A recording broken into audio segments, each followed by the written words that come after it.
गठबंधन में घमासान मचा हुआ है। चुनाव से ठीक पहले सभी पार्टियों के नेता एक दूसरे के खिलाफ बयानबाजी करने पर उतारू हैं। सियासत में संभावनाओं की तलाश के तहत जीतन राम मांझी ने दिल्ली की राह ली है और ऐसे में सवाल उठ रहे हैं कि क्या कोऑर्डिनेशन कमेटी की मांग पर अड़े जीतन राम मांझी अपनी मांग आरजेडी से मनवा भी पाएंगे या एक बार फिर बिहार की सियासत में नए समीकरण देखने को मिलेंगे। बिहार की सियासत चुनावी मोड में आ गई है और जीतन राम मांझी महागठबंधन में कोऑर्डिनेशन कमेटी बनाने की मांग पर अड़े हुए हैं। आरजेडी फिलहाल उन्हें ज्यादा तवज्जो देने के मूड में नहीं दिख रही। इस मसले का समाधान जब पटना में नहीं निकला तो मांझी ने अपनी नाव दिल्ली की तरफ मोड़ दी। हालांकि सियासी दौरे की खबर को उन्होंने खारिज कर दिया। कहा दांत में दर्द है, इलाज कराना है, लेकिन जो रोग सियासी है उसका इलाज कैसे होगा। दांत दिखाने नहीं, ऐसे नहीं, दांत दिखाने जा रहे हैं। कोऑर्डिनेशन कमेटी पर मांझी के बयान और उनके अचानक दिल्ली दौरे के बाद बिहार की राजनीति में हलचल मच गई। अचानक बयानों की बारिश शुरू हो गई। सबने सुविधा के हिसाब से अपनी राह चुन ली। हम लोग भी एनडीए में थे, हम लोग भी एनडीए छोड़ के जैसे महागठबंधन और यूपीए अलायंस में आए तो राजनीति संभावनाओं का खेल है। ऐसा कोई नहीं है कि मैं एक ही गठबंधन को जीवन भर पकड़ के रखूंगा।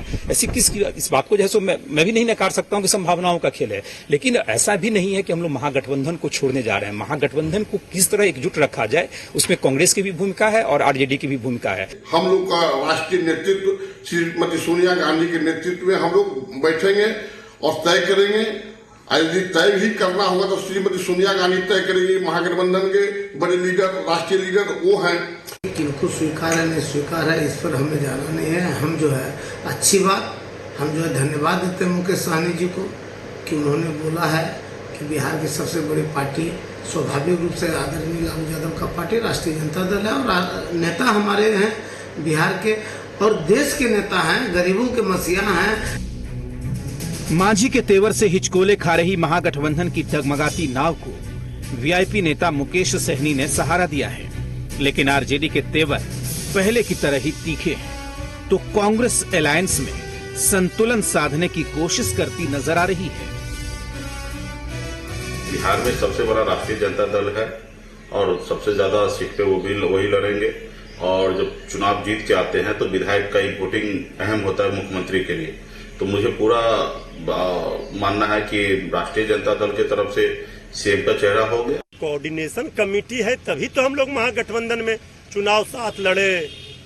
हम अपने कोटे से आदरणीय जीतन बाबू मांझी जी के पुत्र को विधान परिषद भेजे।